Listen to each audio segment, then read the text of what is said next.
There are 3 beliefs at Acton that drive everything we do. The first belief is that every student who walks in our door is a genius who is destined to change the world. Secondly, we believe that students should be in charge of their own learning. And thirdly, we believe that asking great questions is far more important than regurgitating correct answers. In fact, learning to do and learning to be outweigh simply learning to know. Well, there are 3 main ways that we equip and inspire students at Acton Academy. The first, for core skills, is using the latest in adaptive software and real-life practice for reading, writing, and arithmetic. For example, we use Acton Academy, ST Math, Manga High, and a variety of other math programs, and let students choose the one that they like the most. For reading, the main goal is to get students to love to read. Anything and everything, and over time to step them up to more challenging work. In writing, the secret to writing is to write a lot. Our students don't just write essays though. They write thank you notes, they write web copy, they write pitches for projects, so they're writing things that they'll use in the real world to persuade a real audience. Secondly, and this is one of the fun parts, quest-based projects. Not just project-based learning, but actually stringing those projects together as if you feel like you were Harry Potter chasing after Lord Voldemort, or Sir Lancelot in the Holy Grail. So these are a series of real-world projects where they learn 21st century skills with usually some sort of cost benefit connected. And then finally, as the students get into middle school and high school, real-world apprenticeships. Because after all, we're preparing them for a hero's journey. They need to learn to find that calling, that gift, the thing they do better than anyone else, that brings them great joy, that serves others in the world. We want them to experiment with a series of adventures in middle school and high school for pay. And so they're not in a science lab. They're working with a real scientist at the university. They're not playing at a lemonade stand. They're working in a real business. Many people ask us, how do we know whether or not this really works? And it's a great question. We don't necessarily believe that national standardized tests are critical to a school. However, it has given us some data. And on average, our students are progressing rapidly through grade levels. We have had several of our students, and this is elementary age students, max out the Stanford 10 test, which goes through high school.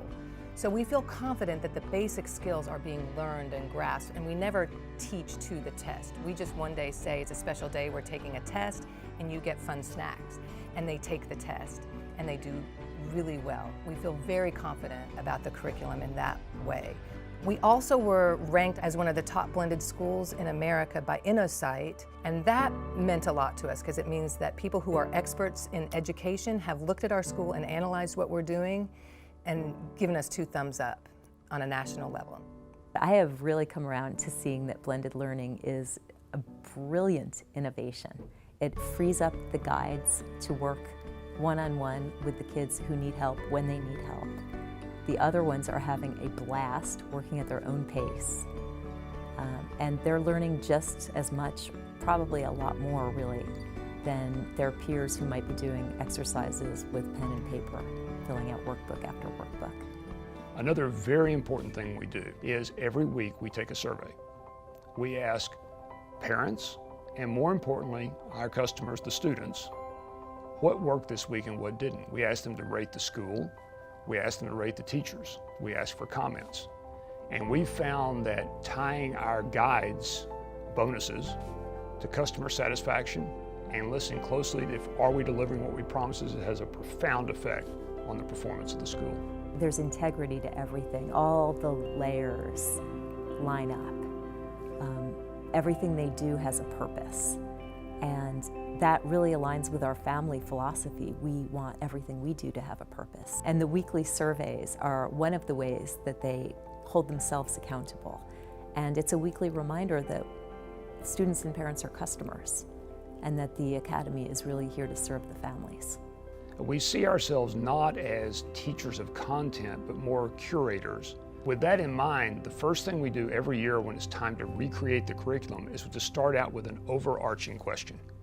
What's an important, profound question that could link everything we do in core skills, in projects, in the sciences, in arts, in PE, all together.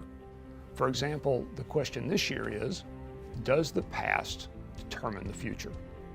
And what a fascinating philosophical question. So everything we do all year is somehow tied to the idea of the past determining the future and how that will affect our students and their hero's journey through life. I think our process drama project, interrelated with electronics and robotics, and producing a play that was at the State Theater, was probably one of our most successful and most exciting projects. It involved everyone, their bodies, their minds, their hearts, their souls. The students not only had to become and create a character, but had to create their own story, had to actually create a budget for the play, had to sell the tickets, had to have a concession stand, had to perform, had to direct the play. And within that, they were learning all about how the world works through electronics and robotics, and at the same time questioning what does it mean to be human. And they came up with answers like being able to love and to forgive and to feel emotion. So that's it for me. The idea of looking at your life as a narrative that you have control over. I didn't figure that out for myself until I was in my 20s. But these young kids, some of them are 6 years old when they first come to Acton, are being given the idea that they are the protagonists in their life story and that they are the heroes. It's so empowering. I think it really gives the context that how they spend today affects what their choices will be for tomorrow. I have great hopes for education in the future of America because I believe people are really experimenting right now and playing around with ideas and trusting things they didn't trust in the past. I feel that technology is just shattering everything that we've known and been comfortable with. I think that people accept that a system that worked in the early 1900s is not appropriate for us now. But I think free thinkers are the key, and that's what we're trying to protect here at Acton. The freedom to really think and to be who you are meant to be. What I've seen happening at Acton in the classroom, what I've seen these children do and become, has made me feel that the Acton methodology really has the potential to change education on a global level. And that is what I would love to see happen. I feel like this little school that takes so many risks is a wonderful laboratory for innovation. Every day, the look in my son's eyes, the twinkle in his eyes, curiosity, joy, excitement, these things are so alive in him, and Acton cultivates that and celebrates that. And I feel really lucky to have him in an environment where his natural inclination is celebrated and nurtured.